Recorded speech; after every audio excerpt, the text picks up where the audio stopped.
ఒక opinion form అయిపోయింది. ఇప్పుడు రష్యా ఉంది, యుక్రెయిన్ ఉంది. రష్యానే ఎవరెంత చెప్పినా ఊరికి ట్రై చేస్తున్నాడు, డొనాల్డ్ ట్రంప్ ట్రై చేస్తున్నాడు, పుటిన్ గారు అండ్ బేవకూఫ్ చేస్తున్నారు, అంటా వింటున్నారు. కానీ అది దుమ్ము అర్థం అవ్వట్లేదు. Similarly Israel. కానీ మన భారతదేశానికి ఏంటి, నైతికంగా ప్రపంచంలో వీళ్ళు న్యాయంగా వెళ్తారు, న్యాయబద్ధంగా వెళ్తారు అన్నట్టు. కాకపోతే ఈ టైంలో ఏంటంటే మనం కొడతాం అనేటప్పటికి ఎవరు దానికి అబ్జెక్షన్ చేయట్లేదు. కానీ పాకిస్తాన్ లో ఒక ఐడియా ఏర్పడింది. ఏమని, ప్రపంచ దేశాలు ఒక లిమిట్ దాటిన తర్వాత కనుక ఏంటి, ఇప్పుడు చెస్ ఆడుతున్నట్టుగా ఆసిఫ్ మునీర్ ఆల్ రైట్ నేను యుద్ధం మొదలు పెట్టవచ్చు. ప్రస్తుతం యాక్చువల్గా ఇందాక పుల్లారావు గారు, సంజయ్ గారు చెప్పినట్టుగా వాళ్ళు యుద్ధం చేసే పరిస్థితుల్లో లేరు. ఎందుకంటే 2 కారణాలు. ఇప్పుడు మన దేశం యుద్ధానికి రెడీ అవ్వాలంటే మన దేశానికి ఎప్పుడు అమ్యునిషన్, ఆర్మమెంట్ ఉంటాయే, సుమారు ఒక 2 నెలల వరకు కావలసిన యుద్ధానికి ఏంటంటే ప్రతిదీ ఎస్టిమేట్ చేస్తాం టాక్టికల్ గా, స్ట్రాటజిక్ గా.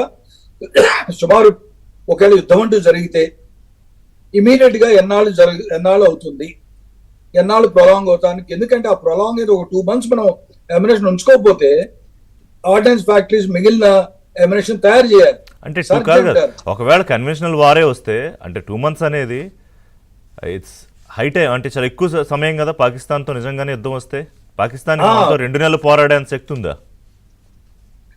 ప్రస్తుతం చూస్తే ఇప్పుడు ప్రస్తుతం వాళ్ళు ఉన్న లెవెల్స్ గురించి మనం వింటే, ఇందాక కొంత కవర్ చేస్తారు, కొంత ఆర్టిలరీ అమ్యునిషన్ 155 అమ్యునిషన్ ఏంటి, బేసికలీ అమెరికా తయారు చేసి పాకిస్తాన్కి ఇచ్చింది.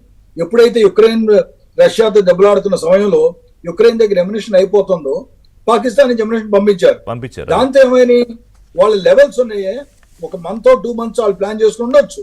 కానీ ప్రస్తుతం మనకి తెలిసిన అనాలిసిస్ ఏంటి, వారం రోజుల కన్నా వాళ్ళ దగ్గర అమ్యునిషన్ ఎక్కువ లేదు. ఒకటి. రెండోది, వాళ్ళకి సొంతంగా అమ్యునిషన్ విపరీతంగా తయారు చేసే అమ్యునిషన్ ఫ్యాక్టరీ లేవు. ఇప్పుడు మనకున్నాయి అంటే కొన్ని చోట్ల ఈజీగా మన ఫ్యాక్టరీలు ఉన్నాయి. నాగ్పూర్ అనుకోండి, జబల్పూర్ అనుకోండి, రకరకాల ప్లేసుల్లో కేసింగ్లు చేసే ఉన్నాయి, అమ్యునిషన్ చేసే ఉన్నాయి. వాళ్ళకి ఆ కెపాసిటీ లేదు. కనుక ఒకవేళ యుద్ధం అంటూ జరిగితే వారం 10 రోజులు. అదే కూడాను ఇందాక ఎక్కడో విన్నాను, ఏమిటి, వాళ్ళ ఏరోనాటికల్ ఫ్యూయల్, రైట్, విమానాలకు కావాల్సిన ఫ్యూయల్ కూడా అనలైజ్ చేస్తే ప్రస్తుతం వాళ్ళ లెవెల్స్ 5 or 6 కన్నా ఎక్కువ లేదు. రైట్. కనుక ఈ పరిస్థితుల్లో యాక్చువల్లీ పాకిస్తాన్ దెబ్బలాడే స్థితిలో లేదు, అది వాళ్ళకి తెలుసు. కానీ ఏంటంటే బహాటంగా చెప్పలేరు కదా మేము చేసే స్థితిలో లేమని, రైట్. కనుక పైకి అరుస్తూనే వెనకాల ఏం చేస్తున్నారు, బిలావల్ భుట్టో అవనివ్వండి, వీళ్ళు అవనివ్వండి, ప్రస్తుతం మేము యుద్ధం చేయాలని అనుకోవటం లేదు అన్నట్టుగా వెనకాల డిప్లొమాటిక్ బ్యాక్ ఎండ్ లో కాదు. వాళ్ళ కామెంట్స్ ఇప్పుడు ఏమంటారు, 130 అణ్వాయుధాలు భారత్ వైపు ఎక్కువ పెట్టామంటాడు ఒక మంత్రి. లేకపోతే ఫుల్ స్పెక్ట్రమ్, ఫుల్ స్ట్రెంగ్త్ తోటి అణుదాడికి సిద్ధం అయ్యామంటాడు రష్యాలో ఉన్న పాకిస్తాన్ రాయబారి. అంటే కెపాసిటీ లేదు, కానీ బిల్డప్ అయితే మాత్రం ఇస్తున్నారు. ఇప్పుడు మనిషికి స్వతహాగా ఏం చేస్తామండి, ఎవరికైతే ఇన్ఫీరియారిటీ కాంప్లెక్స్ ఉందో బయటకి ఏం చూపిస్తాడు, కాంప్లెక్స్ చూపిస్తాడు, రైట్, గంభీరంగా కనిపిస్తాడు.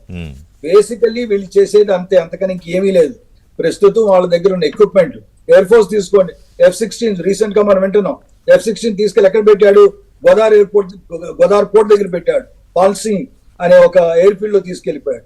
ఎందుకని, మొదట్లో మనం ఆల్రెడీ వినే ఉన్నాం, ఏమిటి, వాళ్ళ ఉన్న ఫ్లీట్ లో 55% రెడీగా ఉంది, మిగిలిన 45% రీఫిట్ అంటే కొంత మోడిఫై చేస్తున్నారు, కొన్ని ఎక్స్ట్రా రడార్స్ కానీ మిసైల్స్ కానీ ఫిట్టింగ్లు చేస్తున్నారు. కనుక ఎయిర్ చీఫ్ ఏమన్నాడు, actually this is on record, air chief వెళ్ళి ఆర్మీ చీఫ్ తో అన్నాడు, ఏమయ్యా ఈ టైంలో మీరు డిసైడ్ చేసుకోవడం ఏంటి, మాతో ఒక ముక్కైనా చెప్పకుండా అనేసి, రైట్. అందుకని ఏం చేశాడు, F-16 ఏమి యుద్ధంలో ఫస్ట్ క్యాజువాలిటీ కింద అరబ్ ఇజ్రాయలీ వార్ చూసామనుకోండి, 1973 అరబ్ ఇజ్రాయలీ వార్ ఇవన్నీ చూస్తే ఇజ్రాయల్స్ ఏం చేశారు, ఫస్ట్ వెళ్ళిపోయి అరేబియన్ కంట్రీస్, ఈజిప్ట్ ఆలోచించే ముందే వెళ్ళి ఎయిర్ స్ట్రైక్ చేసి నేల మీద ఉన్న విమానాలందరూ నాశనం చేశారు, రైట్. సిమిలర్లీ ఈ భయం కూడా అదే,